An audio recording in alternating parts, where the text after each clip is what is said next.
Et nous vous retrouvons donc avec le même plaisir. Et ce soir, une fois de plus, nous nous interrogeons autour de l'actualité. Et l'actualité, c'est bien sûr la visite du médiateur de la CEDEAO, l'ancien président nigérian Goodluck Jonathan, qui a donc rencontré hier mardi le colonel Assimi Goïta. Objectif, voilà, prendre le pouls de la situation sur place à Bamako et surtout faire entendre les dernières positions des chefs d'État de la CEDEAO. En parlant de position, ces chefs d'État qui avaient demandé lors du 60e sommet tenu à Abuja au Nigeria le 12 décembre dernier le respect strict du calendrier et de la date butoir du 27 février 2022 pour l'organisation des élections générales.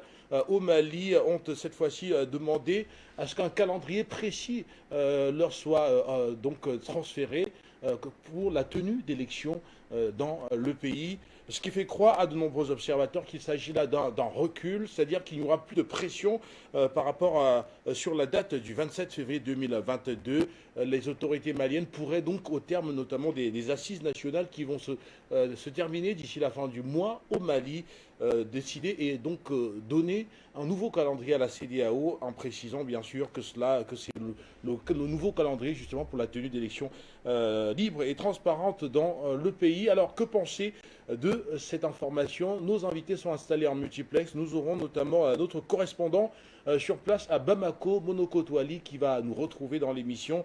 Luc Michel est également en multiplex, avec qui nous allons également échanger autour de ce fait inédit de l'actualité au cœur de cette transition malienne. Je vais commencer par vous, Monoko Toali. Je vous dis bonsoir et bienvenue. Bonsoir.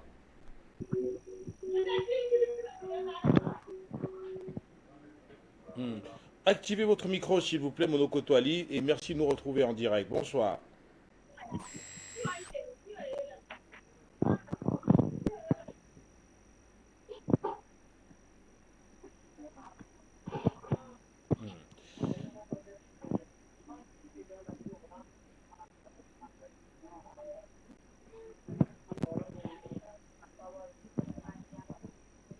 Monoko Toali, est-ce que vous nous recevez? Et rappelez que nous aurons également Luc Michel qui va nous retrouver à Bruxelles. Sur ce plateau central, le docteur Davaris Gojo également sera avec nous pour tenter de comprendre cette sortie, donc cette visite à Bamako du médiateur de la CEDEAO, à savoir l'ancien président nigérien, autant pour moi, Goodluck Jonathan, qui est arrivé, je vous le disais hier, dans la capitale malienne en matinée et a déclaré que les CEDEAO attendent maintenant des autorités de transition maliennes un calendrier électoral précis d'ici la fin de l'année, a confié mardi donc à la presse le médiateur de l'organisation à l'issue d'un entretien avec le président de la transition malienne, le colonel Assimi Goïta. On va rapidement tenter une fois de plus de joindre cette fois-ci, de joindre Luc Michel en multiplex. Bonjour Luc et bienvenue, bonsoir et bienvenue.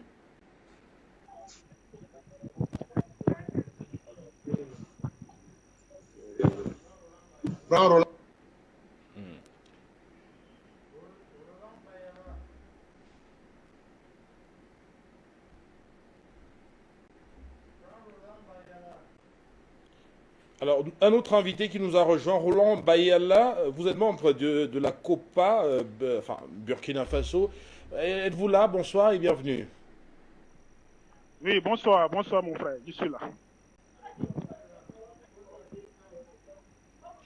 Alors, la question est toute simple. Qu'est-ce qui peut expliquer aujourd'hui que la CEDEAO ne soit plus focalisée sur la date du 27 février pour la tenue d'élections générales dans le pays et qu'elle dise aujourd'hui attendre un nouveau calendrier, un calendrier précis des autorités maliennes de transition pour l'élection?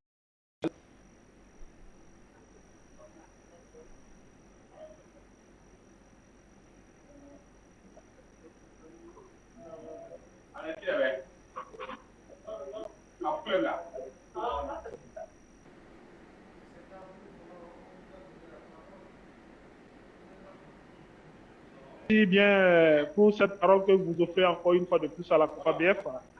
Voilà, de pouvoir s'exprimer sur cette question et du calendrier électoral au niveau de la CEDEAO et concernant le Mali. Et effectivement, nous pensons qu'aujourd'hui, la réponse est très simple à cela.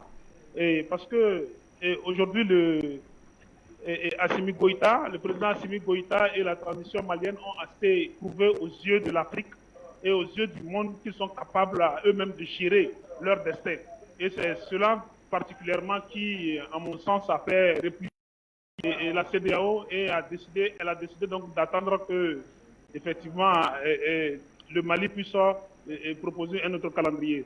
Donc aujourd'hui, c'est ce que nous attendons effectivement de la majorité de nos chefs d'État. Voilà, c'est ce que nous disons. Il faut que nos chefs d'État arrivent à mettre en lumière. Il faut que nos chefs d'État aujourd'hui arrivent en réalité à faire la même chose comme ce que Assimi Goïta est en train de faire au Mali. Donc pour l'instant, c'est ce que je peux dire. Merci. Merci à vous. Et d'autres invités sont attendus. Dans le cadre de cette édition, Monoko Touali, vous êtes notre correspondant à Bamako. Nous vous attendons, bien sûr, pour faire le point autour de cette actualité. Alors, en attendant que tous nos invités soient effectivement installés en multiplex pour que nous puissions démarrer, je vous propose de vivre ces images inédites. Il s'agit du passage, enfin, il s'agit de la rétrocession des bases à Tombouctou, donc de l'armée française à l'armée malienne, en fait, et aussi du point global sur ces retransmissions, ce qui montre aussi la France qui, quelque part, aura cédé aussi devant cette transition malienne, face à cette transition malienne. Je vous propose de suivre rapidement sur ce plateau et on venait là donc de suivre le départ du tout dernier convoi de l'armée française de la base de Kidal qui a été donc transférée aux autorités maliennes. On voit finalement que Bamako a le vent en poupe. On va le constater pratiquement sur différents théâtres. On peut le dire ainsi, ou alors dans différentes confrontations, comme ce fut le cas du bras de fer avec la France. Finalement, Paris qui a déjà fermé 3 bases militaires au Mali. Et aujourd'hui, on a la CEDEAO qui dit attendre un calendrier précis pour l'organisation d'élections dans le pays. Alors, est-ce que vous êtes là, Monoko Touali? Bonsoir. Oui, bonsoir. Je ne sais pas si on a des soucis, je ne sais pas si vous pouvez, mais si effectivement vous pouvez la CEDEAO pour effectivement échanger avec les autorités. Ces derniers,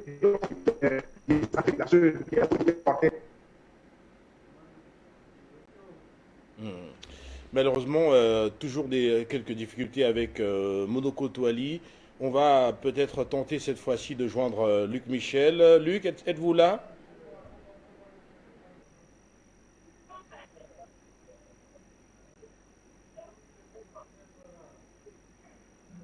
Alors, Roland Bayala, vous venez de vivre également là ces images inédites du départ du tout dernier convoi de l'armée française en provenance de la base de Kidal qui également a été transférée donc aux autorités maliennes.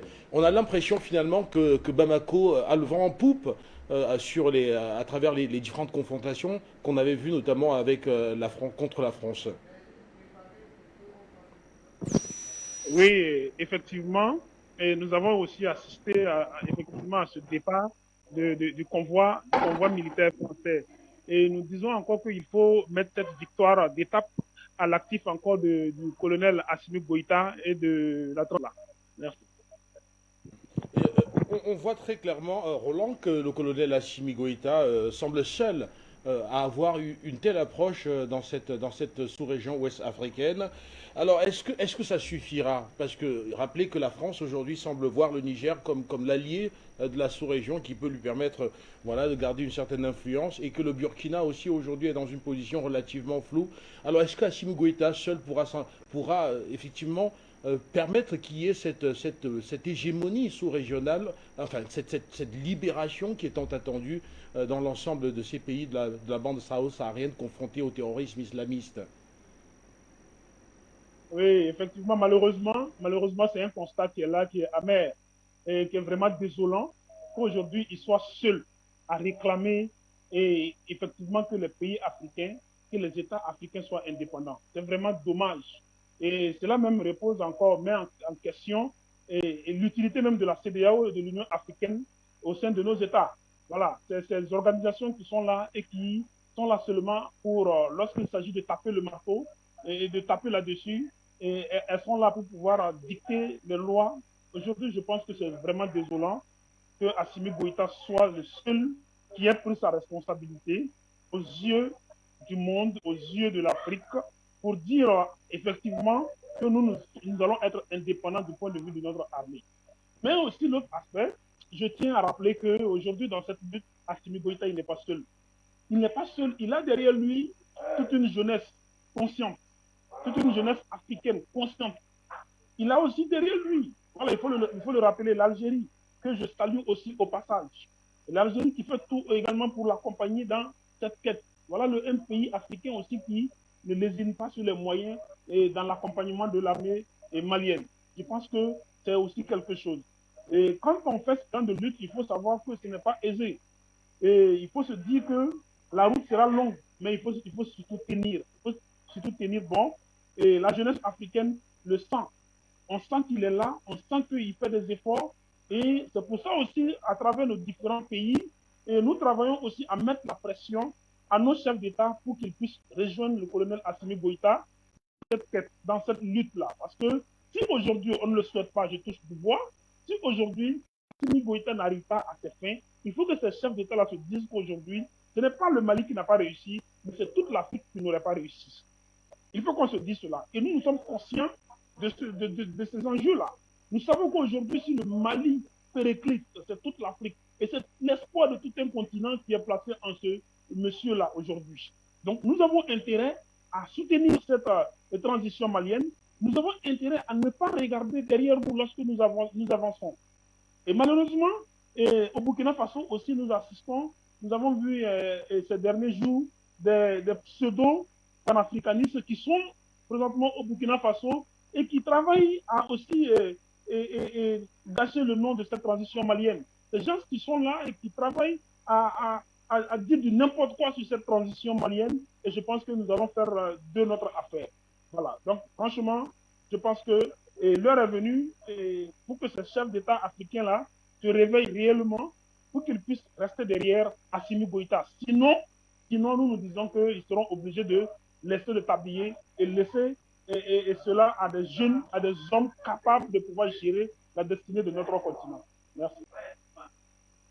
Je vais rester avec vous, Roland Bayala. On constate donc clairement la CEDEAO qui recule et qui demande à présent qu'un nouveau calendrier pratiquement soit précisé pour la tenue d'élections générales dans le pays. On voit également la France qui a reculé sur la question de sa présence et à travers on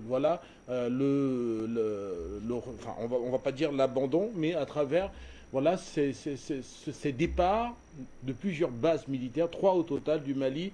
Alors on se demande bien quelle pourrait être la suite, de votre point de vue. Oui, la suite à voir clairement. Et le Mali, il est serein. Le Mali est serein dans tout ce qu'on entend de gauche et à droite. Et des gens font du tapage, le colonel il est serein, et la coalition Yerawolo, ils sont sereins dans ce qu'ils sont en train de faire comme progression. Et c'est ceux qui sont en train de mettre la pression aujourd'hui qui ont peur, qui ont le plus peur. Je pense qu'ils ont aussi leur calendrier. Et ce calendrier-là, c'est un calendrier voulu par le peuple malien.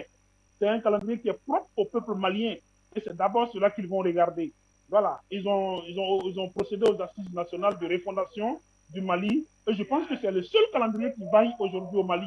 Et sinon, tout ce qui se dit à la CEDEAO, tout ce qui se dit par la France et tout cela, ça, ce n'est qu'un fait divers.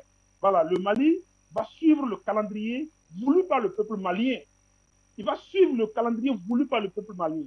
Il ne va plus regarder en arrière parce que tous les dés sont lancés. Et je pense que les prochains jours à venir, ils vont venir, ils viendront en février, ils vont faire des constats, ils répartiront avec des sanctions bidons. Ils vont continuer toujours dans cette quête de déstabilisation effrénée de ce grand peuple, de ce voyant peuple. Mais je pense que la réponse finale revient toujours au peuple malien.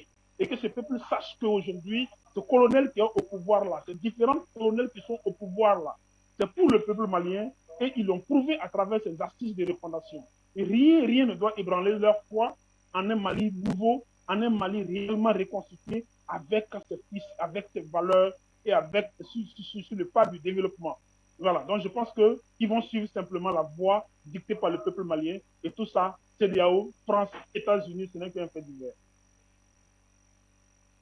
société civile africaine aujourd'hui. Comment percevez-vous cet alignement des positions de la CEDEAO et de l'Union européenne? Qu'est-ce qui peut expliquer cela? Est-ce qu'on va dire que les intérêts sont mutuels? Qu'est-ce qui peut expliquer qu'on ait un tel alignement de position? Parce que ce que demande la CEDEAO, c'est pratiquement ce que demande l'Union européenne et la France.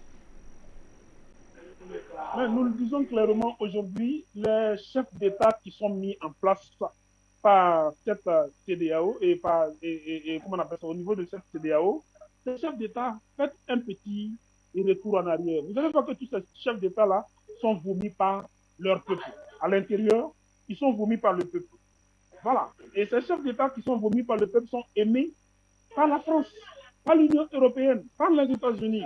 Donc, cela montre clairement que ce sont des chefs d'État qui ne font pas l'affaire de leur peuple. Ce sont des pions qui ont été mis là pour écouter ce que leurs maîtres disent de faire. Donc, ces chefs d'État, ils sont obligés effectivement à un certain moment de suivre ce que la France, ce que l'Union européenne, ce que les États-Unis vont leur dicter. Ils sont obligés, ils sont dans leurs droits. Et donc, nous, ça ne nous étonne pas. Ça ne nous étonne pas que, par exemple, en Côte d'Ivoire, on demande à un président de ne pas faire 3 mandats et que ce président, il s'assoit, il fait ces 3 mandats. Il est assis, il est applaudi par la France. Nous ne pouvons pas comprendre effectivement que dans un pays comme le Niger, dans un pays comme le Burkina Faso, qu'une armée française traverse un territoire et que la population sorte pour barrer la route, on tire sur cette population, aucun chef d'État n'arrive à demander de compte à cette armée, à la France. Vous voyez que les choses sont claires pour nous. Ces chefs d'État-là ne sont pas là pour nous.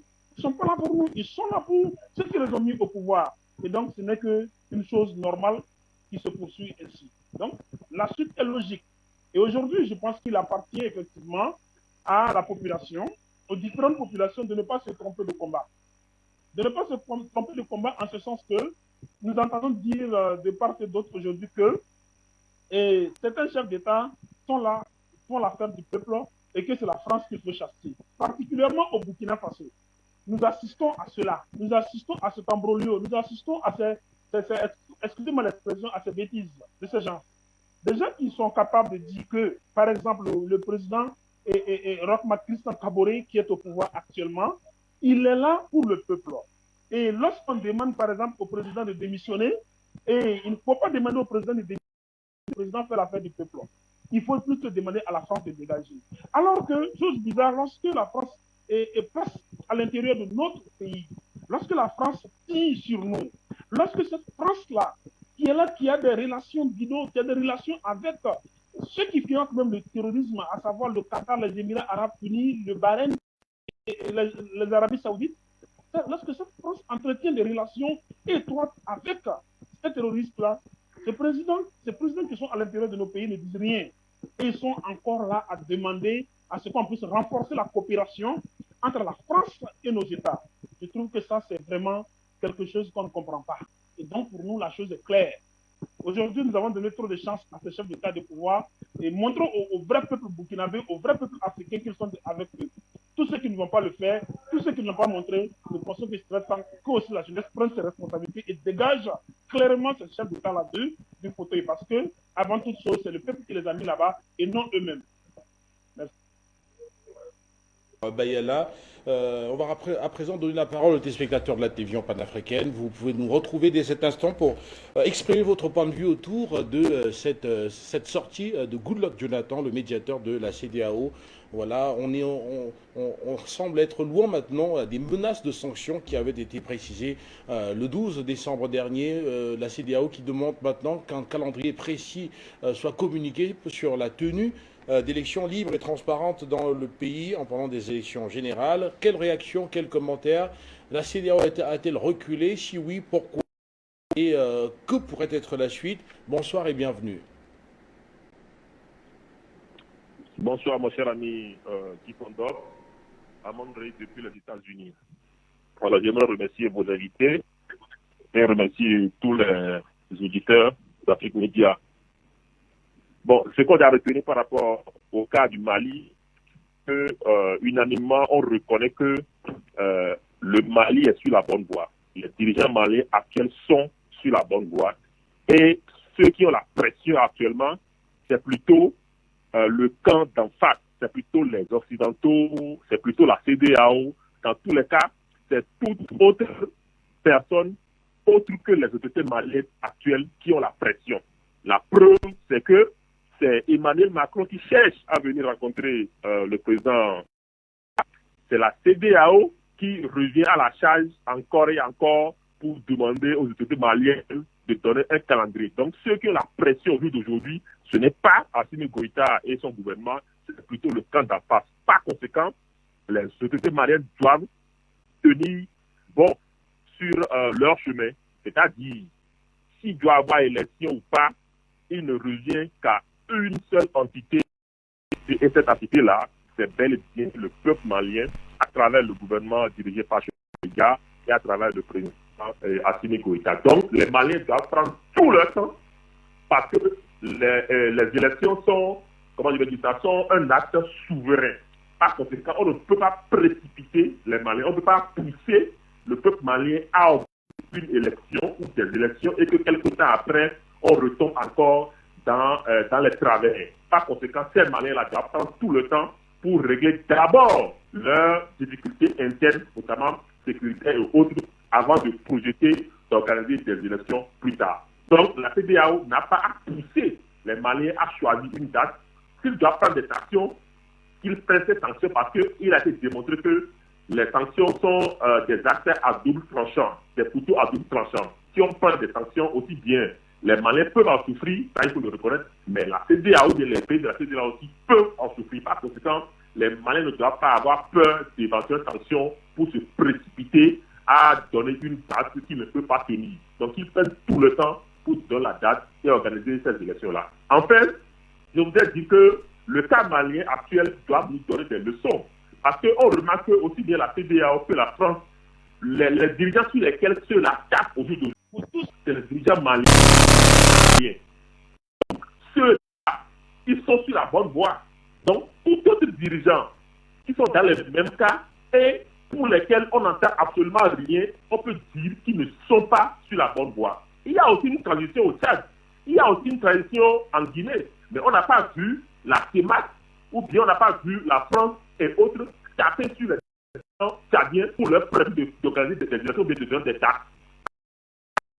Qui sont ceux qui sont véritablement sur la bonne voie, la voie panafricaine, et ceux qui ne le sont pas. C'est ce que je voudrais dire aujourd'hui, mon cher ami Kifondok, à mon avis, pour les États-Unis.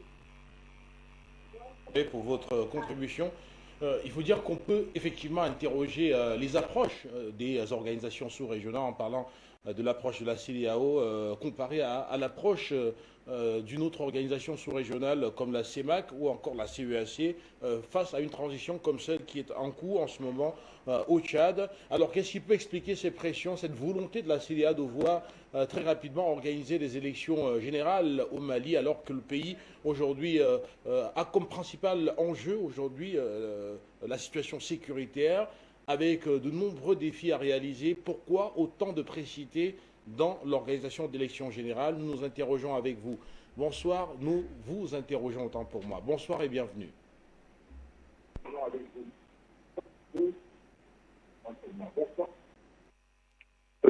Bonsoir, Guy Fodor. Mettez-vous.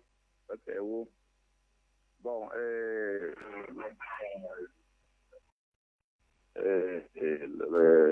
ce n'est pas qu'ils ont lâché prise. C'est parce qu'ils évitent d'avoir la honte. Parce que le Mali est fini, ils ne veulent pas lâcher prise. Et tu ne peux pas venir chez quelqu'un, tu dis que tu vas lui montrer comment s'habiller. Donc ils ont vu que s'ils veulent tenir à ça, ils vont avoir que la honte. Après, le Mali ne doit pas faire ce qu'il demande. On va dire que vous aviez fait quoi? Et la honte doit s'installer face à eux.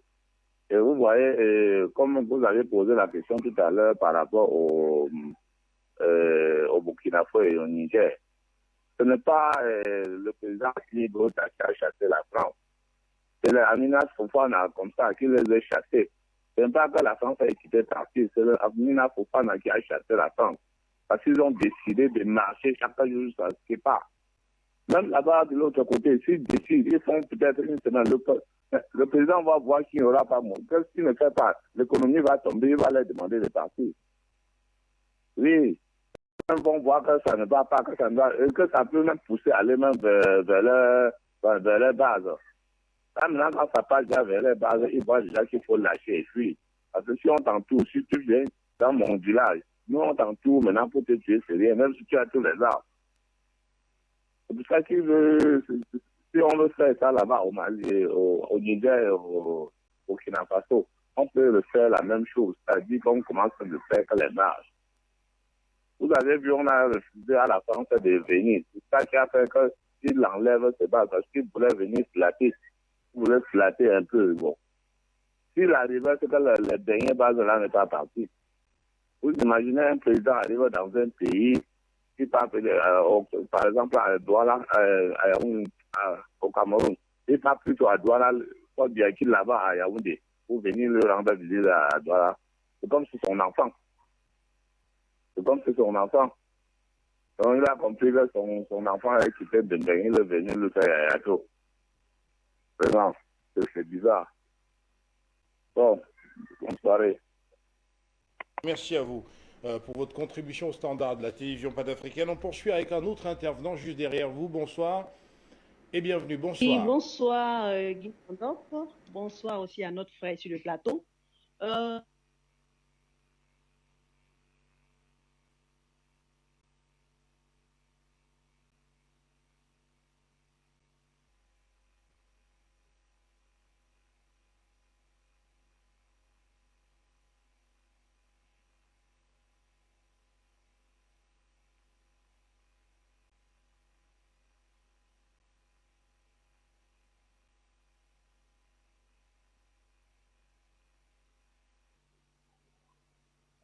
Allô? Oui. Oui, bonsoir Guy Pandop. Oui. Excusez-moi, allez dire au président Assimi Goïta qu'il a le soutien de tous les Africains et que le Mali organisera les élections quand le pays sera pacifié, quand il n'y aura plus de déplacés et quand il n'y aura plus de terroristes sur le territoire. C'est en ce moment-là que les élections seront organisées. Et que le Mali n'a pas à recevoir des injonctions de la CEDEAO, parce que depuis longtemps, la CEDEAO, tout le monde sait que c'est une organisation, c'est une organisation belligérante, parce que la CEDEAO n'a jamais rien résolu. Vous vous souvenez, en Côte d'Ivoire, c'est la CEDEAO qui a pris la place même, qui s'est substituée à la France au départ, quand il y avait les attaques de la France. C'est la CEDEAO qui s'est substituée à la France. Dites au président Assimi Goïta qu'il a tout le soutien des Africains, tout le soutien des Africains, donc il ne doit pas nous trahir. Il a tout notre soutien, comme le frère le demande. Cependant, nous n'allons pas nous comporter comme la CEDEAO à l'époque, comme les pays frères à l'époque. Hein. Si on avait eu leur soutien, ce combat-là, on aurait mis un terme à ça. On aurait liquidé la France depuis longtemps si on avait eu le soutien, ne serait-ce que des pays voisins. Mais ce n'a pas été le cas. C'est eux qui ont envoyé.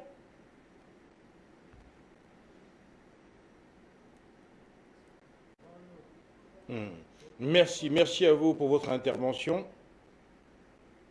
Merci à vous pour votre intervention. On va juste derrière prendre cet autre intervenant. Bonsoir et bienvenue. Bonsoir mon cher Guy, je vous remercie une fois de plus de m'accueillir à la maison. Toi et les équipes de la régie, c'est Delphin de Bujumbura. Je transmets mes salutations à tes panélistes, même ceux qui n'ont pas pu prendre la parole. J'ai cru comprendre qu'il y avait Luc Michel, Monoko Toali et Dalvaris. Donc espérons que avant la fin de l'émission, ils pourront s'exprimer. Donc l'essentiel a été dit. Hein. Je vais pour ma part insister sur certains points. Effectivement, comme vient de le dire notre sœur Madame Cissé, le colonel Assimi Goïta a vraiment le soutien de toute l'Afrique, y compris même l'Afrique au-delà de la zone CFA. Donc j'en suis un représentant, je pense, assez significatif. Et il y a beaucoup de jeunes Burundais qui sont dans mon cas. Et je vais expliquer substantiellement pour quelles raisons.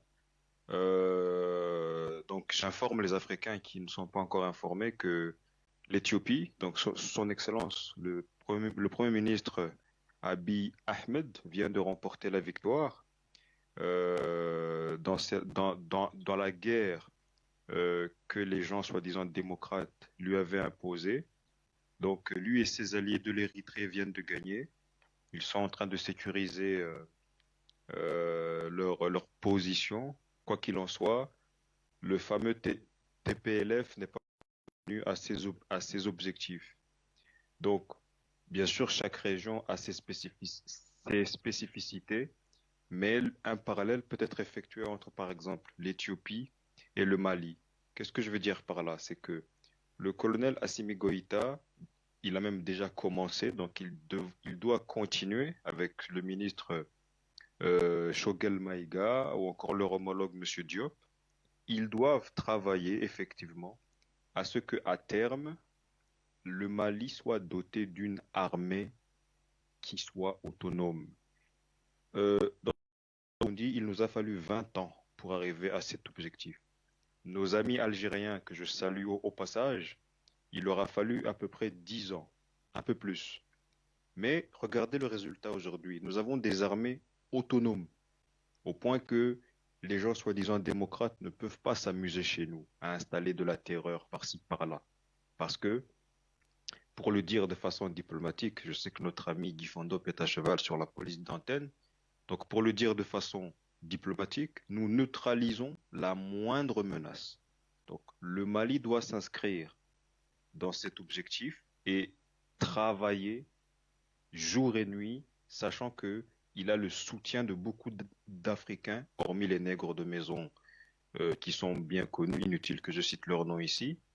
Et à partir de là, le Mali redeviendra un État plus souverain, autonome, et bien sûr servira de tremplin à toutes les sous-régions qui veulent s'émanciper. Je pense au Niger. Nous voyons nos frères du Niger, nos frères burkinabés, notamment notre frère qui est en train d'intervenir depuis Zoum. Je m'excuse, je n'ai pas retenu son nom. Donc, et je finirai bien sûr en insistant sur ces assises. Je cite souvent mon petit Burundi, je vais encore le faire ce soir. Nous nous sommes dotés d'une constitution qui est en place, légale, connue de tous les Burundais jusqu'en 2034. En 2034, nous verrons s'il faille la faire évoluer, la modifier ou la garder en l'état. Mais nous avons définitivement mis un terme aux ingérences et aux blabla soi-disant démocrates qui n'arrêtaient pas de nous mettre dans des dispositions qu'on appelait alors Arusha 1, 2, 3. C'est un peu comparable à tous les blabla qu'il y a eu autour de Marcoussis et qui ont plongé la Côte d'Ivoire, malheureusement, dans l'état lamentable dans lequel elle se trouve aujourd'hui. Donc, force et honneur à M. Goïta, à M. Choguel Maïga, M. Diop, notre sœur Amina Fofana et tous leurs alliés du moment, donc l'Algérie, la Russie, la Chine, M. Touadéra et j'en passe. Donc, Afrique Média, le monde c'est nous, je vous restitue le micro. Merci. Merci à vous, Delphin, depuis Bujumbura. Juste derrière vous, un autre intervenant. Bonsoir, bienvenue. Bonsoir.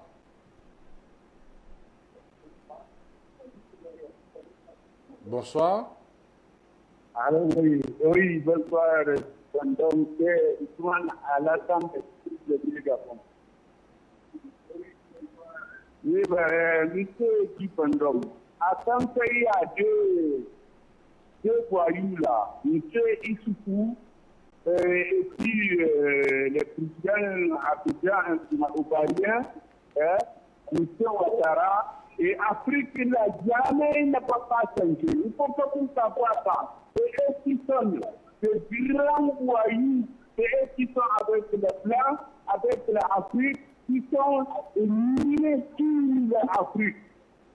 Qui sont liés sur l'Afrique. Donc, il faut faire attention. C'est vrai extrêmement bien. Et faire attention. Le CDAO, c'est rien. CDAO, qu'est-ce que soit le président de Ghana, il est là parce que le tir, lui, ne connaît pas ce qu'il fait. Toutes les rébellions là, moi je n'appelle pas ça des rébellions. Et j'appelle les Touaregs. Les Touaregs, c'est un Touareg, lui, c'est un juif qui vient suivre africain noir. Donc, il faut faire attention. Je peux dire qu'il faut faire attention. Hein? Il faut faire attention avec ces deux hommes-là.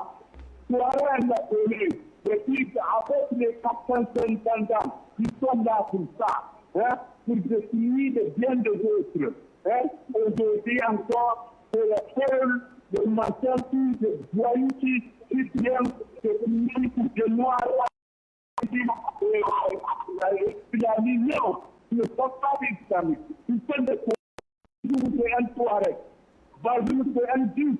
Donc, ils sont là pour définir la avec le président, comme ça, avec le président de Ghana. Pourquoi il n'a pas. C'est un coup d'État. Pourquoi il ne l'empêche pas? Pourquoi il ne l'empêche pas? Il empêche le président. Pourquoi il n'empêche pas le président de Guinée? Pourquoi? Ils sont là, des voyous, des gens là. Des gens là, à quel point ils sont là? Ouattara, Issou. Bazou ne peut rien. Bazou ne peut rien. Je vous dis que vous faites attention à ce que ce soit président de ma vie. Vous faites attention. Voilà. Merci pour voir. Nous remercions également pour cette intervention.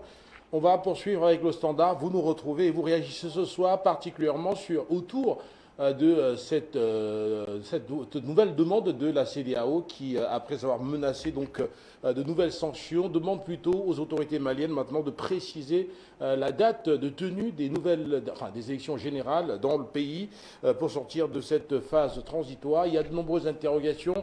La CEDEAO a-t-elle reculé? Si oui, pourquoi? Et aussi comment comprendre qu'elle soit autant accrochée aux élections générales dans un pays qui est meurtri par une insécurité généralisée, par une prolifération des groupes armés sur pratiquement les 3/4 du territoire national. On s'interroge. Bonsoir et bienvenue.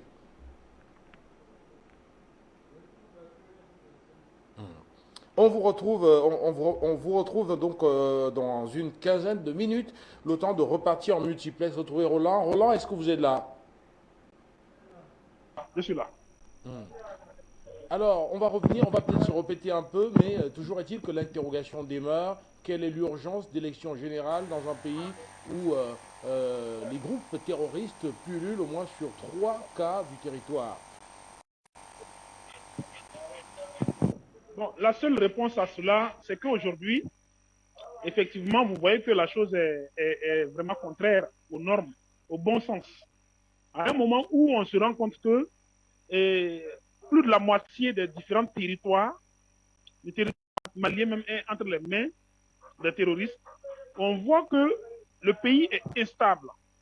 Le pays est instable. Les groupes terroristes font régner la terreur. Pendant ce temps, nous avons un président qui vient pour installer l'ordre dans ce pays. Nous avons la population qui accueille favorablement ce président et son entourage. Et nous avons aussi ce président qui a dit clairement aux yeux du monde entier, qui a entamé des réformes en profondeur, qui a mis l'accent sur la sécurité, la stabilité et la paix d'abord, avant de passer aux élections. Et le peuple a dit clairement que ce qui est primordial pour nous, c'est d'abord de ramener la paix. Et qui a commencé cette entreprise? C'est effectivement la jeune qui est au pouvoir. C'est eux qui ont commencé à stabiliser ce travail de stabilisation du territoire malien. Et pendant tout ce temps que ces différents pays du Sahel, en particulier le Mali, est meurtri par le terrorisme. Nous n'avons pas vu la CEDEAO mener des actions concrètes sur le terrain. Nous n'avons pas vu cette CEDEAO venir et lancer un appel à ces États pour qu'on vienne en aide, pour que ces différents États de la CEDEAO viennent en aide au Mali et à ces autres pays qui sont ravagés par le terrorisme. Nous n'avons pas vu ça sur le terrain. Et maintenant que, lorsque des mesures sont prises par Paris et que le président au pouvoir dit qu'il ne se retrouve pas dans ces mesures, en même temps, voici la CEDEAO qui sort avec son gourdin et qui menace. Et qui menace et qui demande forcément à ce pouvoir-là d'organiser, de donner la date des élections, d'organiser des élections. Et donc aujourd'hui, je pense que même pour un aveugle, même pour un malentendant, même pour des gens qui ne sont pas au courant de la géopolitique qui se dégage aujourd'hui à travers nos continents, qui ne sont pas forcément au parfum des choses. Lorsqu'on pose clairement ces cas de figure à n'importe quelle intelligence, la personne va se poser cette interrogation. Qu'est-ce que la France gagne? Qu'est-ce que la CEDEAO gagne aujourd'hui forcément en voulant mordicus organiser ces élections? La chose est claire. Comme je l'ai dit au départ, la CEDEAO est là aujourd'hui pour faire l'affaire de ces pays-là, de cette France et de cette communauté dite internationale. Et lorsque, comme aujourd'hui, elle voit que le président qui est au pouvoir ne fait pas la paix de ces forces impérialistes, forcément, elle va faire sortir son gourdin. Et comme la France sait que directement, elle ne peut pas venir s'ingérer directement dans les affaires, qu'est-ce qu'elle fait? Elle fait appel donc à la CEDEAO. Elle fait appel à la CEDEAO et la CEDEAO maintenant fait sortir le gourdin et menace donc ce pouvoir en place. Et c'est ce jeu-là que nous voyons.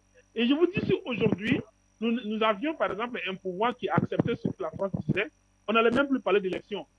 On n'allait pas parler d'élection. C'est justement parce que le colonel Assimi Goïta et les autres colonels, la transition malienne ne fait pas l'affaire de la France, ne fait pas l'affaire de la communauté dite internationale.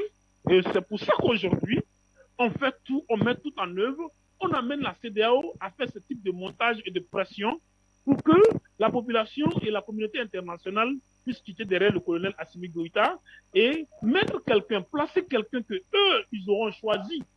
Placer quelqu'un que eux, ils auront choisi. Ce pantin-là qui viendra faire l'affaire de la France, qui viendra faire l'affaire de la communauté dite internationale, voilà, ils veulent mettre en place ce pantin qui viendra tout mettre, balayer tout sur leur passage pour pouvoir continuer cette exploitation du Mali, pour pouvoir continuer cette tuerie qui se passe un peu partout à Kidal et autres. Et c'est ça. C'est parce qu'aujourd'hui, tout simplement, Goïta ne fait pas l'affaire des impérialistes, qu'on veut tout simplement faire une élection. Et regardez même ce qui a été déployé comme moyen financier pour de nos partis politiques. Aujourd'hui, ces partis politiques que moi je traite de fantoches, d'apatrides, ces partis politiques maliens gagneraient plus à soutenir plutôt la transition malienne. Ces partis politiques gagnera à soutenir la transition malienne parce que si aujourd'hui on laisse le Mali entre les mains des groupes terroristes, on n'aura même pas cette occasion de s'asseoir pour parler des partis politiques. Nous n'aurons pas cette occasion-là. Ils viendront faire tout comme ce qui se passe en Afghanistan aujourd'hui. Ils viendront tout balayer sur leur chemin et ils vont mettre des noirs un peu partout. Ils vont prendre le peuple, le territoire malien, toutes les richesses seront inscrites et le peuple malien cherchera asile ailleurs. Et c'est ça qu'il faut se dire, c'est ça qui est la vérité en réalité. Et il faut que ces chefs d'État-là, il faut que ces politiciens du Mali là puissent comprendre. L'argent que vous êtes allé prendre avec Macron pour venir encore déstabiliser cette transition, je pense que quand même il faut toujours avoir raison gardée. Il faut sortir dans ça. Parce qu'aujourd'hui, quel que soit votre gabarit, quels que soient vos partis politiques, la population sait ce qui se passe. Tout le monde est au courant des enjeux qu'il y a aujourd'hui au Mali. Rien de tout ce que vous allez faire de saugrenu, rien de tout ce que vous allez faire de sombre, ne pourra en réalité stopper cette marche du vrai peuple malien vers sa souveraineté absolue et totale. Rien de tout cela. Donc, c'est un appel aussi que je lance à ces partis politiques. Rejoignez dans la barque le colonel Assimi Goïta et la transition malienne. Faites blocus derrière lui. Travaillez à atteindre la vraie refondation du Mali. Ensuite, après ça, sécurisez tous le territoire. Mettez vos forces à l'actif de la transition. Sécurisez le territoire. Une fois que ça sera fait, on ne parlera plus de terroristes. On ne parlera plus de corruption, de tout ce qu'il y a comme mot qui gangrène une société. En ce moment, aux yeux du monde entier, vous pourrez vous présenter. On va organiser des élections en bonne et due forme. Vous allez vous présenter, vous allez battre campagne. Vous irez partout dans les 4 coins du Mali pour battre campagne. Ne faites pas comme ce que nous avons vécu ici, avec la moitié du territoire qui est entre les mains des terroristes. Et malgré ça, on a organisé des élections. Quelqu'un prend le pouvoir, il est content, il dit oui, je suis président. Ne faites pas comme ça. Travaillez à la sécurisation d'abord de votre territoire. Une fois que cela est fait, en ce moment, on peut passer aux élections. Mais celui qui refuse de le faire, c'est qu'en réalité, je me demande ce qu'il a derrière la tête. Ce n'est ni les miettes qu'on va vous donner qui vont permettre au Mali de pouvoir se restaurer. Ce n'est que plutôt une vraie refondation de vraies bases qu'on va mettre en place. Et c'est ça qui va permettre au peuple malien de regagner la confiance de ses dirigeants, de regagner la confiance du monde entier, d'aller sur de nouvelles bases en ayant pour base concrète la langue malienne, en ayant pour valeur les valeurs d'antan. C'est ce que toute la jeunesse veut aujourd'hui. C'est ce que tout le monde entier, c'est ce que tous ceux qui sont africains, épris de justice, épris d'africanité, désirent. Et nous ne pouvons que accompagner cela. Donc, pour revenir à votre question, je pense que si ça continue comme ça, c'est parce que tout simplement, le colonel Assimi Goïta et la transition ne font pas effectivement l'affaire de ces puissances occultes-là. Et elles veulent à coûte que coûte mettre quelqu'un là-bas, mettre la pression, organiser les élections, mettre quelqu'un qui va répondre à leurs aspirations et continuer ce pillage organisé et du peuple malien et des autres peuples. C'est ce que je peux dire. Merci à vous, Roland Bayala. Merci à vous, Roland Bayala. Nous revenons sur ce plateau central pour donner la parole à encore plus d'intervenants au téléphone, afin que ceux-ci puissent également nous donner leur point de vue autour du recul de la France qui a déjà démantelé, ou alors rétrocédé à l'armée malienne, 3 bases militaires, la CEDEAO qui vient de reculer et qui demande aux autorités maliennes de transition de préciser le nouveau calendrier pour la tenue d'élections générales dans le pays. Alors, comment comprendre? Réactions et commentaires au standard. Bonsoir et bienvenue. Bonsoir, frère Guy Fondop, c'est Zifac depuis Montréal. Très content, comme d'habitude, d'avoir ces beaux sujets. Ça fait un moment que, en tout cas, que je n'interviens pas, mais Afrique Média, sachez que je vous écoute. Ni à moi ici qui ils disent c'est à cause de la plantation du loco. Donc, on est un peu dans cette mouvance-là pour relativiser le fait qu'on se trouve dans une prison à ciel ouvert. Donc, on est trop aspiré par la plantation du loco. C'est pour ça qu'on ne vous appelle pas. Quoique, on vous écoute parce que c'est relativement facile de travailler à vous écouter. Donc, nous sommes toujours très contents de vous écouter. Et quand on a 5 minutes, on appellera et puis on donnera nos... En tout cas, on fera signe de vie. Assimi Goïta et son équipe, chapeau bas. Je ne mets pas de chapeau, mais chapeau bas à Assimi Goïta.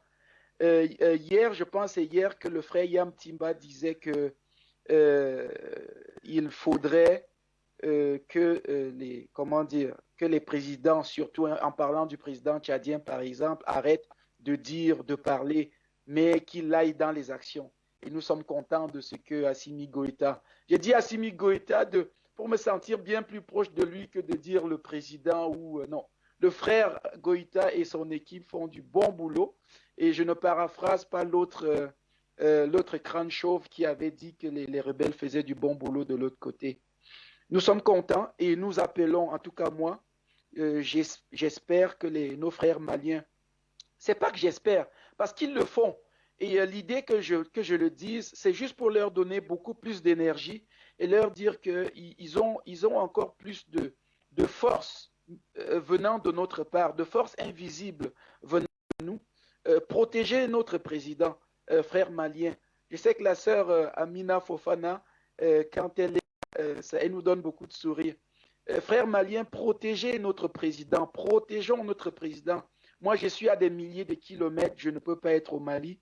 Et même si j'étais au Mali, je ne serais peut-être pas dans les arcanes du pouvoir, mais donnons les positives pour que le président malien soit protégé et que tous les autres Africains qui travaillent pour l'Afrique puissent continuer à travailler sans se faire piétiner sur les orteils par ces autres personnes-là. Il a dit qu'il venait en Afrique et il n'a pas su que le vent avait tourné et il n'a pas su qu'il pouvait se faire refuser l'invitation. J'espère fortement que le frère Assimi Goïta a dit non, je ne te veux pas ici, quoique c'est un peu difficile de le croire dans ce sens-là, mais c'est toujours une bonne chose que la France rétrocède les affaires et que, en tout cas, les compatriotes, je dis comme ça, maliens, continuent dans leur lancée. Ils vont dire, comme on dit au village, ils vont dire ah aux élections et ils vont les organiser le moment venu pour le bien de la population malienne. Alors, Maliens, gardez la tête haute, protégez notre président. Merci Guy Fondop, merci Afrique Média d'exister pour nous. Merci à vous, monsieur Zefac, depuis Montréal au Canada, et Assimi Goïta, on le sait, qui prépare une guerre contre les groupes terroristes qui occupent voilà, une très grande partie du territoire malien. C'est une guerre qui aura lieu tôt ou tard, nous disent de nombreux analystes du Mali, des évolutions, notamment de la situation sécuritaire dans la partie nord du Mali. Alors, comment comprendre que l'urgence côté CEDEAO soit les élections, alors que le terrorisme est un phénomène sous-régional, même qui fragilise de nombreux États de cette organisation ouest-africaine? On s'interroge avec vous. Bonsoir et bienvenue. Bonsoir.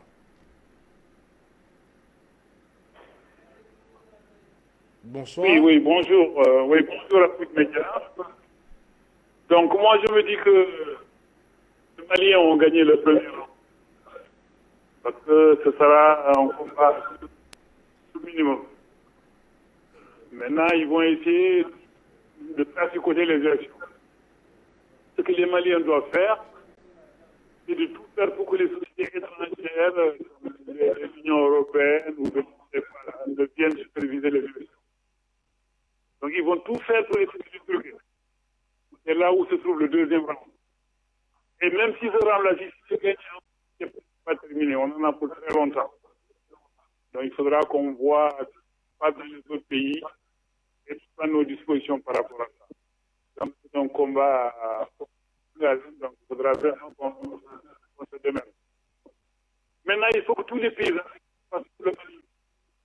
Mais il faut que ce soit la population, les présidents. Il faut que ça soit, par exemple, ça se passe au Mali.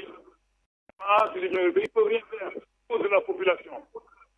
Mais si, par exemple, dans les autres pays, la population ne bouge pas, les Français ou bien les Européens sont capables ou bien de créer des...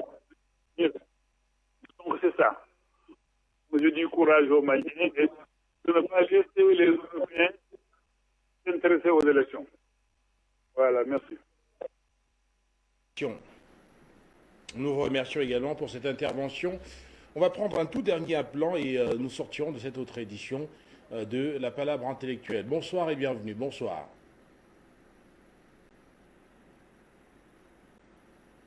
Bonsoir. Bonsoir. Voilà, malheureusement, quelques difficultés à vous retrouver. Et finalement, le mot de fin, plutôt va vous Bayala, je vous retrouve au Burkina Faso pour le mot de fin et de dire que, voilà, reste plus déjà qu'à voir les conclusions des assises nationales maliennes et de voir ce que le peuple malien aura décidé quant à ce calendrier, à ce nouveau calendrier. Et la CEDEAO sera informée le moment venu. C'est ça, effectivement. Voilà, effectivement, je pense que c'est comme ça que ça doit se faire. Voilà, c'est plus sage. Serait plus sage de laisser les Maliens aller jusqu'au bout de leur assise nationale de refondation.